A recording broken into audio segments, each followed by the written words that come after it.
தேர்தல் ஆணையத்திலே பிரதமர் இருக்கணும், எதிர்க்கட்சி தலைவர் இருக்கணும். அது போக ஒரு உச்ச நீதிமன்றத்தினுடைய நீதிபதி அந்த நீதியரசரே இருக்கக்கூடாதுன்னு நினைக்கிறேன். ஃப்ராடு பண்ணணும், பித்தலாட்டம் பண்ணணும், 2ஆம் நம்பர் வேலை பார்க்கணும். எல்லா ஆட்சியும் தாங்க. ராஜேந்திர சோழ ராஜராஜ சோழ மட்டும் கிடையாது, எல்லா மன்னர்களும் சர்வாதி. மோடி பக்கத்துல பிஜேபி உறுப்பினர்களோட நம்ம திமுக மினிஸ்டர்ஸ் அதிகமா ஏங்க. வரலாற்றின் குறிப்புகளை பத்தி பேசும்போது நீங்க திமுகவை நோன்ற வேலையை அங்கே வச்சு பண்றீங்க.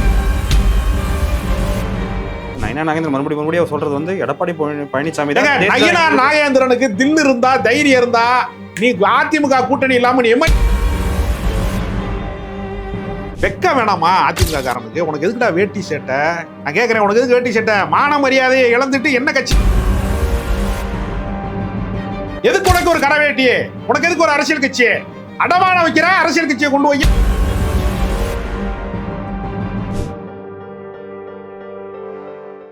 டேக்கோன் நேயர்களுக்கு வணக்கம். இன்று நம்முடன் சமகால அரசியல் பேச இருப்பவர் பிரபல அரசியல் விமர்சகர் ராஜகம்பீரன் அவர்கள். வணக்கம் சார். வணக்கம் சார். இன்னைக்கு ஒரு லேட்டஸ்டாக ஒரு நியூஸ் வந்திருக்கு. அதாவது தமிழ்நாட்டில் 6.5 பீகாரை சேர்ந்த வாக்காளர்கள் சேர்க்கப்பட்டுள்ளனர். ஆல்ரெடி லாஸ்ட் வீக் நியூஸ் வந்துச்சு, பீகார்லேருந்து 65 லட்சம் வாக்காளர்கள் நீக்கப்பட்டுள்ளனர். இந்த சேர்க்கப்பட்டதுக்கும் நீக்கப்பட்டதுக்கும் தொடர்பு இருக்குமா? பீகாரிலே சட்டப்பேரவை தேர்தல் வரப்போகிறது என்பதற்காக வாக்காளர் பட்டியலை சரிபார்க்கிறோம், தீவிரமான வாக்காளரினுடைய சரிபார்ப்பு திருத்தங்கள் நடைபெறுகிறது என்று முதல் கட்டமாக சொன்னார்கள். அதிலே ஒரு 52 லட்சம் பேரை வாக்காளர் பட்டியலிருந்து தூக்கிட்டாங்க. அதற்கு பாஜகவினுடைய சார்பாக சொல்லப்பட்டது என்னன்னா, தேர்தல் ஆணையத்தின் குரலும் பாஜகவின் குரலும் இப்பொழுது ஒரே மாதிரியே ஒழிக்கக்கூடிய ஒரு காலத்தில் இருக்கும். தேர்தல் ஆணையத்தை பாஜகவினுடைய ஒரு ஆஃபீஸ் மாதிரியே நடத்துகிறாங்க என்று நான் சொல்லலை, ராகுல் காந்தி சொல்கிறார். அந்த அளவிற்கு மிக மோசமாக தேர்தல் ஆணையத்திலே பிரதமர் இருக்கணும், எதிர்க்கட்சி தலைவர் இருக்கணும். அது போக ஒரு உச்ச நீதிமன்றத்தினுடைய நீதிபதி இருக்கணும். அந்த நீதியரசரே இருக்கக்கூடாதுன்னு நினைக்கிறான். ஏன்னா நீதி இருக்கணும்னு நினைக்கிறவன் தான் நீதியரசர் இருக்கணும்னு நினைப்பான். ஃப்ராடு பண்ணணும், பித்தலாட்டம் பண்ணணும், 2ஆம் நம்பர் வேலை பார்க்கணும், காவாலித்தனம் பண்ணணும்னு முடிவெடுத்துட்ட பின்னாடி நீதியரசரை நீக்கிட்டாங்க. இப்போ வாக்காளர் பட்டியல் சரிபார்ப்பில் இருந்து திருத்தம்ங்கிற பேரில், தீவிர வாக்காளர் திருத்தம் என்கிற பேரில் ஒரு 52 லட்சம் பேர் அங்கே காணாம், நீக்கப்பட்டார்கள் அப்படின்னு செய்தி பெறுகிறது. அதெல்லாம் யாருன்னு பார்க்கிற போது, யார் பாஜகவிற்கு நீண்ட காலமாக வாக்களிக்க மறுக்கிறார்களோ, சிறுபான்மை மக்களாக இருக்கிறவங்க, சில பட்டியலின மக்களாக இருக்கிறவங்க, அவங்களுக்கு தெரியும் இந்த பகுதி சார்ந்தவர்கள் எப்படி என்ன அரசியல் இருக்கிறாங்கிறத. தொகுதி வாரியாக ஒரு கணக்கெடுப்பு இருக்கும். அவர்களை பூரா திட்டமிட்டு நீக்கி இருக்கிறாங்க. அவங்களுக்கு ஆதார் கார்டு இருந்தாலும் செல்லாதுங்கிறான். நீங்கள் சாதாரணமாக ஒரு கேஸ் சிலிண்டர் வேணும், ஏதாவது ஒரு சின்ன ஒரு அரசு சார்ந்த விஷயத்தை நீங்கள் பயன்படுத்தணும்னா, நீங்கள் அடையாள அட்டை இல்லாமல் எதையுமே ஒப்புக்கொள்ள மாட்டான். என்ன அட்ரஸ் ப்ரூஃப் இருக்குது? நீங்கள் ஒரு பேங்க் அக்கௌண்ட் ஓப்பன் பண்ணால் கூட உங்களுக்கு அடையாள அட்டை இல்லாமல் எதையுமே செய்ய முடியாது. நீங்கள் ஒரு பைக் ஓட்டணும்னா கூட உங்களுக்கு டிரைவிங் லைசன்ஸ் என்று அரசாங்கத்தால் அங்கீகரிக்கப்பட்ட ஒரு அடையாள அட்டை இருந்தாகணும். ஆனால் இவன் என்ன சொல்கிறான், நீ ஆதார் கார்டே வச்சுருந்தாலும், ஏன் எலெக்ஷன் கமிஷன் கொடுத்த வாக்காளர் அடையாள அட்டையில் வச்சிருந்தாலும் செல்லாது அப்படின்னு சொல்றாங்க. ஏன் அப்படின்னு கேட்டதுக்கு, நாங்கள் இப்போ இன்னொரு வேடிக்கையான விஷயம் இருக்கு. நாடாளுமன்ற தேர்தல் ஓராண்டுக்குள்ளே தான் முடிஞ்சிச்சு. அந்த தேர்தலில் இந்த வாக்குகள் பூரா செல்லுபடியாக இருக்கிறது, இந்த ஓட்டுலாம் ஏற்றுக்கொள்ளப்பட்டிருக்கிறது. திடீர்னு செல்லாதுன்னா, அப்போ இந்த வாக்காளர்களினுடைய உரிமையினால, அவர்கள் போட்ட ஓட்டுனால, அவர்களுடைய வாக்குரிமையினால அதிகாரத்துக்கு வந்தவே ராஜினாமா பண்ணுவானா? யாரினுடைய தயவுல நீங்கள் வந்தீங்களோ அவனுக்கெல்லாம் வாக்குரிமை செல்லாதுன்னா, அந்த வாக்கை கழிச்சிட்டா நீ எப்படி எம்பியா இருப்ப? அப்போ மிக மோசமான ஒரு செயல்பாடு உருவாகி கொண்டே இருக்கிறது. இந்த பக்கம் நம்ம தமிழ்நாடு பக்கம் வந்தோன்னா, சென்னைக்குள்ளே மட்டுமே 3 லட்சம் பேர் பீகாரி இருக்கான். தமிழ்நாடு முழுக்க 6.5 லட்சம் பேர் இருக்கான். இதை விட முக்கியமானது என்னென்னா, 2011 கணக்கெடுப்பின்படி 35 லட்சம் பேர் வட மாநிலத்தில், வெறும் பீகாரி கிடையாது, வட மாநிலங்கள். ஏன்னா சென்ட்ரல் ரயில்வே ஸ்டேஷனில் போய் பார்த்தீங்கன்னா கும்பலாக இறங்குறான் டெய்லி. உடல் உழைப்பு தொழிலாளர்களாக இங்கே கட்டட வேலையிலேருந்து ஹோட்டல் வேலையிலேருந்து அனைத்து வேலைகளுக்கும், பிளம்பர் எலக்ட்ரீஷியன்லேருந்து எல்லா வேலைக்கும் ஆள் இங்கே இறங்குறான். அவன் 2011 35 லட்சம் பேர்னா, 2025 இருக்கக்கூடிய இந்த காலகட்டத்தில் அவன் ஏறத்தாழ 70 லட்சம் பேர் என்று ஒரு கணக்கெடுப்பு சொல்லுகிறது. ஆனால் சீமான் கொஞ்சம் கற்பனை வளமிக்கவருங்கனால 2 கோடி பேருங்கிறார். 2 கோடி பேருக்கு வாய்ப்பு குறைவு. 70 லட்சம் பேருங்கிறது கணக்கெடுப்பு புள்ளி விவரத்துக்கோடு தொடர்புடையது, கற்பனாவாதத்தோடு தொடர்புடையதல்ல. அப்போ மொத்த வாக்காளர்களினுடைய எண்ணிக்கையில் இவர்கள் எண்ணிக்கை எவ்வளவு? 10%. இப்போ நீ யோசிச்சு பாருங்க, போன சட்டப்பேரவை தேர்தலில் திமுகவுக்கும் அதிமுகவுக்குமான வாக்கு சதவீதம் 3%. மொத்தம் எவ்வளவுன்னு கணக்கெடுத்து பார்த்தீங்கன்னா 15 லட்சம் பேர் தான் எக்ஸ்ட்ரா வாக்கு போட்டிருக்கேன். அதிமுக வாக்கு வங்கியோடு ஒப்பிட்டு அளவில் பார்க்கிற போது 15 லட்சம் பேர் தான் கூடுதல் வாக்காக செலுத்தியிருக்கான். அப்போ ஏன் சிறு கட்சிகளோடு பெரிய கட்சிகள் கூட்டணி வைக்கிற போது அவர்களோடு பிணக்கு வந்தால், முரண்பாடு வந்தால் தீர்த்து கொண்டு ஏன் பொறுத்து கொண்டு இருக்கிறார்கள் என்றால், குறைந்த வாக்கு சதவீதம் தான் ஆட்சி அதிகாரத்தையே தீர்மானிக்கிறது. அதனால தான் பாமக, விசிகா போன்ற, கம்யூனிஸ்ட் கட்சி போன்ற, பன்ருட்டி வேல்முருகன் போன்ற பல தலைவர்களுக்கான முக்கியத்துவம் எங்கிருந்து பிறக்கிறதுனா, 2 கட்சிக்குமான வாக்கு சதவீதத்தில் சிறிய வேறுபாட்டில் தான் ஆட்சி அதிகாரம் கைமாறுகிறது, இடம் மாறுகிறது. அதனால 70 லட்சம் வாக்காளர்கள் என்று சொல்லுகிற போது 10%, நமக்கு வெறும் 3%லே ஆட்சி அதிகாரம் மாறும்னா பாஜகவிற்கு இது ஒரு பெரிய வாய்ப்பு. ஏன்னா தமிழர்கள் பாஜகவிற்கு வாக்களிக்க மாட்டேங்கிறான். அது காரணம், தமிழ்நாட்டினுடைய நலன் கருதி அவருடைய எதையுமே செய்ய தயாராக இல்லை. அவங்க எய்ம்ஸ் மருத்துவமனையை கட்டி முடிக்கலை. வெள்ள பேரிடர் வந்தபோது அதற்கான நிதியை அவர்கள் தர மறுத்து விட்டார்கள். தேசிய கல்விக் கொள்கையிலே கையெழுத்திட்டு நீங்கள் ஏற்றுக்கொண்டால் தான் உங்களுக்கான நிதியை தர முடியுங்கிறான். ஜிஎஸ்டியில் நமக்கான பணத்தை 1 ரூபா கட்டினோம்னா 29 பைசா தான் உனக்கு என்று சொல்கிறான். ஆனால் உத்தரப்பிரதேசத்துக்கும் வேறு மாநிலங்களுக்கும் அவர்கள் தருகிற வித்தியாசம் என்பது பெரிய வித்தியாசமாக இருக்குது. அங்கேனா 7 ரூபாய்க்கு மேலே கொடுக்குறான். அப்போ வஞ்சிக்கப்படுகிறது தமிழ்நாடு என்பது. ஒன்றிய அரசாங்கத்தினுடைய பட்ஜெட்டில் கூட தமிழ்நாடு என்கிற பெயர் இல்லை. நம்மளை ஏமாத்துறதுக்காக திருக்குறள் சொல்கிறான். திடீர்னு ராஜராஜ சோழன் எவ்வளோ பெரிய ஆள் தெரியுமா என்று சீன் போடுற வேலையெல்லாம் சிறப்பாக செய்கிறாங்க. ஆனால் மக்கள் நலன் என்று வருகிற போது புறக்கணிப்பு என்பது மிக மோசமாக இருக்கிறது. அதில் கூட ஒரு உள்கத்து என்னென்னா, ராஜராஜ சோழன், ராஜேந்திர சோழன்லாம் அவங்க காலத்திலேயே குட ஓலை முறையெல்லாம் வந்துருச்சு. அது மூலமாக ஜனநாயகத்துக்கு அவங்க தான் தொடக்கம், பிரிட்டிஷ்காரன்லாம் கிடையாது அப்படின்லாம் மோடி பேசுகிறார்.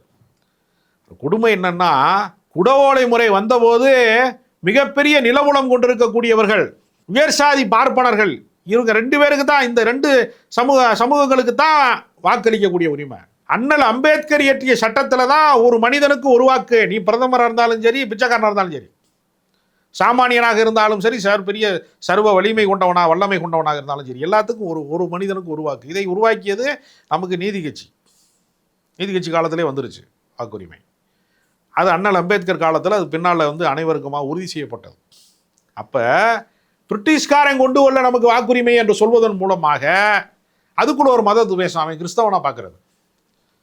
நீங்கள் இந்து முன்னணி கூட்டத்துக்கு போகணும்னாலும் அரபு நாட்டில் உற்பத்தி ஆகிற பெட்ரோலை போட்டுட்டு போகணும். நீங்கள் ஏறி போகிற கார் இருக்கு பாருங்க, அது நீங்கள் டொயோட்டா மாதிரி பெரிய நிறுவனங்களோட கார் ஊரா பார்த்தீங்கன்னா ஜப்பானில் இருந்துலாம் அங்கே இருந்துலாம் இறக்குமதி ஆகுது. அவன் புத்தரை கும்பிட்றவன், பௌத்தத்தை பின்பற்றுறவன். அப்போ ஒரு புத்த மதத்துக்காரன் உற்பத்தி செய்கிற காரில் அரேபியன் உற்பத்தி செய்கிற பெட்ரோலை போட்டு நீ உலகத்தில் இன்றைக்கி இருக்கக்கூடிய அத்தனை அறிவியல் சாதனங்களும் கிறிஸ்தவர்களின் கண்டுபிடிப்பு. நம்ம பேசிக்கிட்டு இருக்கிற மைக்கிலிருந்து, கேமராவிலேருந்து, நான் இந்து பொருளை இந்து கடையில் வாங்குங்கிறான்ல சில பேர். நீ மைக்கே யூஸ் பண்ணக்கூடாது, இந்து முன்னணி கூட்டத்தில் மைக் யூஸ் பண்ணக்கூடாது. அப்போ இதெல்லாம் அவன் எனக்கு கிறிஸ்தவனாக பார்க்குறான். எதை ஜனநாயகத்தை கொண்டு வந்ததையே கிறிஸ்தவனாக பார்க்குறான். அதனால தான் ராஜேந்திர சோழன் சிறந்தவன். மன்னர்கள் ஆட்சி என்பது சர்வாதிகாரம். மன்னனுக்கு இப்படி போயிட்டே இருப்பான், குதிரையில் போயிட்டே இருப்பான். ஒரு பொண்ணு குளிச்சுக்கிட்டு இருக்கு, நல்லா இருக்கு ஆள் அப்படின்னு தூக்கிட்டு வந்துடுவான்ல. ஜனநாயகத்தில் செய்ய முடியுமா அதை? அப்போ அது சர்வாதிகாரம். அது போரில் போய் என்ன செய்வான், சரமாரியாக போய் வெட்டி எல்லாத்தையும் கொலை பண்ணுவான். இல்லை, நீங்கள் ராஜேந்திர சோழன் ஆட்சி, ஆமாங்க, எல்லா ஆட்சியும் தாங்க. ராஜேந்திர சோழன், ராஜராஜ சோழன் மட்டும் கிடையாது, எல்லா மன்னர்களும் சர்வாதிகாரிகள். அவன்கிட்ட இருக்கக்கூடிய உயர்ந்த பண்புகளை மட்டும் செய்யல கவிதையை எழுதி வச்சிருப்பான், வரலாற்றில் செப்பேடுகளை எழுதி வச்சிருப்பான். அவன் சர்வாதிகாரியா இல்லையா? எல்லாருமே சர்வாதிகாரி. அப்புறம் அதுக்கு அந்த மேடையில் ஏன் சார் மோடி பக்கத்தில் பிஜேபி உறுப்பினர்களோட நம்ம திமுக மினிஸ்டர்ஸ் அதிகமாக ஏங்க வரலாற்றின் குறிப்புகளை பற்றி பேசும்போது நீங்கள் திமுகவை நோண்டுற வேலையை அங்கே வச்சு பண்ணுறீங்க. நான் சொல்கிறது வரலாறுங்க. திமுக காரனுக்கு அதுக்கு என்னங்க சம்பந்தம்? ராஜேந்திர சோழனுக்கு திமுக காரணங்க காரணம் ஆட்சி ஆண்டதுக்கு. சார் அதுக்கு நம்ம இன்வைட் பண்ணாமல் போகாமல் இருந்திருக்கலாமே. ஏங்க நமக்கெல்லாம் எல்லாருக்குமே தமிழர்கள் வாழ்வியல், தமிழர்களுடைய பெருமை என்று நமக்கு ஒரு புலங்காயுதம் தேவைப்படுகிறது, எல்லாத்துக்குமே தேவைப்படுது. அதுக்காக ராஜராஜ சோழன் கட்டின கோவில் வந்து நம்ம நிராகரிக்க முடியுமா? அது ஒரு சிற்பக்கலையின் ஒரு அற்புதங்களாக இருக்கு சார். தமிழ் மாமோட பெருமை சார். அதாவது நீங்க வந்து பெருமையெல்லாம் ஒண்ணும் கிடையாதுங்க. பெருமையும் கிடையாது, எருமையும் கிடையாது. என்ன பெருமை பேசுறீங்க? ராஜராஜ சோழன் கிடையாதுங்க. நீங்க தாஜ்மஹால் கட்டினவன்ல இருந்து எல்லாமே கட்டினவன்லாம் அவன் பெருமையை உலகம் சொல்லிக்கிட்டே இருக்கணுங்கிறக்காக கட்டினாங்க. அதை போய் நீங்க வந்து ஜனநாயகத்தோடு பொருத்தி பார்க்காதீங்கன்னு நான் சொல்றேன். வேற ஒண்ணுமே கிடையாது. அவன்லாம் சர்வாதிகாரி. எல்லா மன்னர்களும் சர்வாதிகாரி. அவன் ஒரு சிலர் அதில் இலகிய மனம் படைத்தவன் இருந்திருப்பான். சில பேர் வந்து சிறந்த ஆட்சி கொடுத்துருப்பேன். தற்காலிகமானது அது சர்வாதிகாரம். சர்வாதிகாரத்தை நோக்கி திரும்பி போகாதீங்க. பாகுபலி படம் பார்க்கும்போது குதிரை ஓடுறது நல்லா இருக்கிறோம் பார்க்கறதுக்கு. அதனால அந்த ஆட்சி சிறந்த ஆட்சின்னு நீங்கள் நினைக்கக்கூடாது. அந்த ஆட்சியெல்லாம் சிறந்த ஆட்சி அல்ல. யதார்த்தத்தை புரிந்து கொள்ளணும். மக்கள் ஆட்சி தான். ஒருத்தன் காணா போயிட்டான் அப்படின்னா ஹேபியஸ் கார்பஸ் மண்ணுன்னு போடுறான்ல, ஆட்கொணர் மண்ணுன்னு ஒன்று போடுறான்ல. மன்னர் ஆட்சியில் போய் போட முடியுமா? ஒரு ஆளை காணா, மன்னர் ஆளுக தான் தூக்கிட்டு போயிட்டாங்க, மன்னருக்கு எதிராக வழக்கு போட முடியுமா? இப்போ மோடியினுடைய திட்டம் தவறானது அப்படின்னு போய் உச்சநீதிமன்றத்தில் ஒருத்தன் வழக்கு போட முடியுதுல. ஸ்டாலினுக்கு எதிராக போய் ஒருத்தர் வழக்கு போட முடியுதுல. திராவிட மாடல் அரசு வந்து இது செய்யலை எனக்கு சொல்லி வழக்கு போட முடியுதுல. எதிர்த்து குரல் கொடுக்க முடியுதுல. இதுதான் ஜனநாயகம். நீங்கள் அங்கே அதெல்லாம் செய்யவே முடியாது. அதனால் இவன் என்ன செய்கிறான்னா, பழம்பெருமை பேசி, மதவாதம் பேசி, சாதியவாதம் பேசி, எல்லாத்தையும் பேசி நாட்டை வந்து பிற்போக்கு சக்திகள் பின்னோக்கி நகர்த்துறான். பல நூற்றாண்டுகளுக்கு பின்னாடி நகர்த்துறான். இதையெல்லாம் நம்ப மாட்டாங்கிறதுனால தான் இவன் என்ன செய்கிறான்னா, தேர்தல் ஆணையத்தின் முறைகேட்டின் வழியாக நம்மளை மொட்டையடிக்கலான்னு பார்க்குறாங்க. தமிழ்நாட்டை மொட்டையடிக்கிறதுக்கு பாஜக குறுக்கு வழியில் ஒரு முயற்சி பண்ணுறான். இந்த நிலை நீடித்தால் தமிழ்நாட்டினுடைய அரசியலுக்கான ரிமோட் கண்ட்ரோல் ஒன்றிய அரசாங்கத்திடம் போயிடும், பாஜகவிடம் போயிடும். இப்பயே அப்படித்தான் இருக்கு. இப்போ அதிமுக என்கிற கட்சி வந்து அடிமை கட்சியாக மாறிவிட்டது. அடிமை சாசனம் எழுதி கொடுத்துட்டாங்க. அடமான திமுக மாறிடுச்சு. ஏடிஎம்கே மோடி எம்கே மாறிடுச்சு. அண்ணா திமுக அமித்ஷா திமுகவா மாறிடுச்சு. முதலமைச்சர் வேட்பாளரை நாங்கள் தான் முடிவு பண்ணுவோம், நீ பண்ணக்கூடாதுங்கிறான். யாரு? 4 எம்எல்ஏ வச்சிருக்கிற பாஜக தமிழ்நாட்டில் 66 எம்எல்ஏ வச்சிருக்கிற அரசியல் கட்சியை பார்த்து 4 எம்எல்ஏ வச்சிருக்கிற ஒரு கட்சிக்காரன் உனக்கு முதலமைச்சர் யாரும் நான் சொல்றேங்கிறான். இதை விட என்ன இருக்கு? யோசிச்சு பாருங்க. இது ஒரு ஜனநாயகத்தில் எவ்வளவு பெரிய ஒரு மிகப்பெரிய ஜனநாயகத்தினுடைய ஒரு பேரழிவு இது. நயினா நாகேந்திரன் மறுபடியும் சொல்றது வந்து எடப்பாடி பழனிசாமி தான். நயினா நாகேந்திரனுக்கு தில் இருந்தா, தைரியம் இருந்தா, நீ அதிமுக கூட்டணி இல்லாம நீ எம்எல்ஏ ஆயிருவியா? நான் கேட்கிறேன். உன்னால முடியுமா? எம்எல்ஏ ஆக முடியுமா உன்னால? அதிமுக தயவு இல்லைன்னா நீங்க வானதி சீனிவாசன் எம்எல்ஏ ஆயிருக்க முடியுமா? காந்தின்னு ஒரு ஆளு பழைய செருப்பு போட்டுக்கிட்டு ரோட அலைஞ்சிட்டு இருந்தாப்ல, சட்டமன்ற உறுப்பினர் ஆக முடியுமா பாஜக? அதிமுகவின் தோள்களிலே ஏறி நான் உயரமானவன் காட்டக்கூடிய இடம் வந்து என்ன வகையான இடம் அது? உனக்கு சுயபலம் உண்டா? சொந்த பலம் உண்டா? உனக்கு எதுவும் கிடையாது. எதிர்க்கட்சி தலைவர் எடப்பாடி பழனிசாமி என்ன சொல்றாருன்னா, இது எங்களோட பிரச்சனை, யாரோட வேணா கூட்டணி வைப்போம், இதுல திமுக என்ன பிரச்சனைங்கிறாரு. அவங்க இதை விட ஒரு லூசுத்தனமா ஒருத்தன் பேச முடியாது. பைத்தியக்காரன் கூட இப்படி உளர மாட்டான். இது ஏன் பிரச்சனை என்ன? நான் என்ன கேட்குறேன்னா, எடப்பாடி பழனிசாமி ஒரு கார் வச்சிருக்கிறாரு. இது ஏன் கார்? நான் எப்படி வேணாலும், அதுக்கும் ரூல்ஸ் இருக்கு, போக்குவரத்து விதி இருக்கு. எல்லா மக்களும் வாக்களித்ததுனால நீ வந்து முதலமைச்சராக முடியும், எதிர்கட்சி தலைவராக முடியும், சட்டமன்ற உறுப்பினராக முடியும்னா எல்லா மக்களுக்கும் அதில் பங்கு இருக்குல்ல. ஒரு சட்டப்பேரவை உறுப்பினர் நான் சம்பளம் வாங்குறேன், இஷ்டப்படி இருக்கேன் அப்படின்னு சொல்ல முடியுமா? கேள்வி கேட்குறீங்களா இல்லையா? நீங்கள் ஏன் கேள்வி கேட்குறியா? மக்கள் வரி பணத்தில் வாழ்கிறவன் எப்படிங்க வந்து நான் இஷ்டத்துக்கு நான் கூட்டணி போவேன், நான் எப்படி வேணாலும் இருப்பேன், எப்படி? இது வந்து லூசுத்தனமான பேச்சுங்க. வைத்தியக்காரன் பேச வேண்டிய பேச்சு இது. ஜனநாயகத்தில் பேச வேண்டிய பேச்சே அல்லது. நான் ஒரு தலைவரை வந்து ஒரு எதிர்கட்சி தலைவரை மரியாதை குறைவாக பேசணுங்கிறக்காக நான் சொல்லலை. ஏன் சட்டங்க நான் கிழிச்சிக்கிறேங்கன்னு சொன்னால் என்னங்க அர்த்தம் அது? இப்போ நான் இருக்கேன் நான் பேண்ட்டு போட்டிருக்கேன், சட்டை போட்டிருக்கேன், நான் அவுத்து போட்டு போகிறேன், ஏன் பேண்ட்டுக்குன்னு சொல்ல முடியுமா? நான் பொது ஒழுக்கவனில் இருக்குல்ல, பொது வெளியில் வரும்போது நான் நிர்வாணம் வர முடியுமா? ஒரு ஜனநாயகத்தில் நீங்கள் எதற்காக பாஜகவோட கூட்டணி போனீங்க, எதற்காக விலகி போனீங்க, கடந்த காலங்களில் எதற்காக கூட்டணி வச்சிருக்கீங்கன்னு மக்கள்கிட்ட சொல்லித்தானே ஆகணும். தினசரி முதலமைச்சர் வந்து விளக்கம் சொல்லிக்கிட்டாரா இருக்கிறாரா இல்லையா? எல்லாத்துக்கும் விளக்கம் சொல்றாருல. நான் ஏன் இஷ்டம் நான் விளக்கம் சொல்ல மாட்டேன்னு சொல்லுவாரா? இதே திமுக கூட்டணி வைக்கிறப்ப பிஜேபி மதவாத கட்சி இல்லையா? இப்ப மட்டும் பிஜேபியோட பேர் மாறிடுச்சான்னு கேட்கிறாரு. உங்களை முன்னிட்டு தான் கேள்வி கேட்கிறாரு. எல்லாருமே நல்ல கேள்வி அது. அன்னைக்கு சொன்னாங்களா மேலிட முடிவு செய்யும்னு? வாஜ்பாய் காலத்தில் வந்து திமுக கூட்டணி வச்சிருந்துச்சுல, அப்போ வாஜ்பாயை பார்த்து தான் முடிவு பண்ணுவார் யார் முதலமைச்சராக வர்றதுன்னு கருணாநிதி சொல்லியிருக்காரா? ஜெயலலிதா அம்மா சொல்லியிருக்காங்களா? நான் யார் மேலிடங்கிறது, நான் முதலமைச்சர் ஆவதா இல்லையாங்கிறத வந்து அத்வானி முடிவு பண்ணுவார்னு சொல்லியிருக்காங்களா? அன்றைக்கி வெக்க வேணாமா அதிமுக காரனுக்கு? உனக்கு எதுக்குடா வேட்டி சேட்டை? நான் கேட்குறேன், உனக்கு எதுக்கு வேட்டி சேட்டை? மான மரியாதையை இழந்துட்டு என்ன கட்சி நடத்துகிற? நான் கேட்குறேன். மான ஈனம் இருக்கா? வெக்கமானம் இருக்கா உனக்கு? எதுக்கு உனக்கு ஒரு கரவேட்டி? உனக்கு எதுக்கு ஒரு அரசியல் கட்சி? அடமான வைக்கிற அரசியல் கட்சியை கொண்டு போய். இது எம்ஜிஆர் வளர்த்த கட்சி, எடப்பாடி வளர்த்த கட்சி கிடையாது. ஜெயலலிதா போற்றி பாதுகாத்த கட்சி. நீ வந்து அந்த அம்மா செத்து போயிருச்சு, அம்பலவுல போய் திடீர்னு நினைவிழந்து இறந்து போயிட்டாங்கிறதுனால குறுக்கு வழியில கூவாத்தூர்ல கைப்பற்றணுமே. உனக்கு என்ன தெரியும்? ஜனநாயகத்தின் வலிமை என்ன தெரியும்? இந்திய எதிர்ப்பு போராட்டத்திலே பங்கு பெற்றவர்கள் அதிமுகவின் 2ஆம் கட்ட தலைவர்களாக இருந்திருக்கிறாங்க. சபாநாயகராக இருந்த காளிமுத்து இந்திய எதிர்ப்பு போராட்டத்திலே சட்டங்களை எரித்ததற்காக சிறை சென்றவர். அண்ணாவோட அரசியல் செய்தவர் நாவலர் நெடுஞ்செழியன். இவங்கெல்லாம் அதிமுகவின் தலைவர்களாக இருந்தவங்க, 2ஆம் கட்ட தலைவர்களா. கொள்கை வேறுபாடு கிடையாது. திமுகவுக்கும் அதிமுகவுக்கும் கொள்கை வேறுபாடு கிடையாது. இருமொழி கொள்கை தான் அதிமுகவுக்கும் கொள்கை, திமுகவுக்கும் கொள்கை. தலைமையில தான் முரண்பாடு. நீ தலைவராக இருக்கிறதா, நான் தலைவராக இருக்கிறதா. கலைஞர் தலைமை வேணா, எனக்கு எம்ஜிஆர் தலைமை வேணும்னு சொன்ன அதே திராவிட இயக்க பற்றாளர்கள் தான் அதிமுக இருந்தேன். இன்னைக்கு திராவிட இயக்க பற்றாளராக இருக்கேன். சங்கி ஊரா இருக்கேன் அதிமுக. பல சங்கி போயிருக்கான். மத வெறியர்கள் இருக்கான். அதிமுக மத வெறியர்களின் கட்சியா? அது மதச்சார்பற்ற கட்சி இல்லையா? அது எல்லாருக்குமான கட்சி இல்லையா? அது எம்ஜிஆர் வந்து மத பாகுபாடு பார்த்துருக்கிறாரா? இந்த கட்சி எப்படி தொடங்கப்பட்டது? எம்ஜிஆர் தொடங்கி வைத்த கட்சியை எடப்பாடி முடித்து வைப்பதா? அதைத்தான் அன்வர் ராஜா கேட்கிறாரு. இன்றைக்கு அந்த கட்சியிலிருந்து நிறைய பேர் வெளியில் வர போறாங்க. ஓ பன்னீர்செல்வமே அங்கே இருக்க முடியலையே, ஹீட்டு தாங்க முடியல அவராலேயே. பாஜகவிற்கும் முதல் அடிமை, முற்றிலும் அடிமை வந்து ஓ பன்னீர்செல்வம். அந்த அடிமையாலேயே தூக்கி சுமக்க முடியலையே அந்த அடிமைத்தனங்களை. முதல்வர் நேரடியாக பார்த்துருக்காரு. அரசியல் வந்து எதிரியும் இல்லை, நிரந்தர நண்பனும் இல்லைன்னு சொல்லியிருக்காரு. ஒருவேளை திமுக சேருவாரா சார்? அவர் திமுகவில் அவர் இணைய மாட்டார். திமுக ஆதரவு நிலைப்பாட்டை அவர் எடுப்பாரா என்பது ஒரு மாநாட்டுக்கு பின்பு அறிவிப்பார்.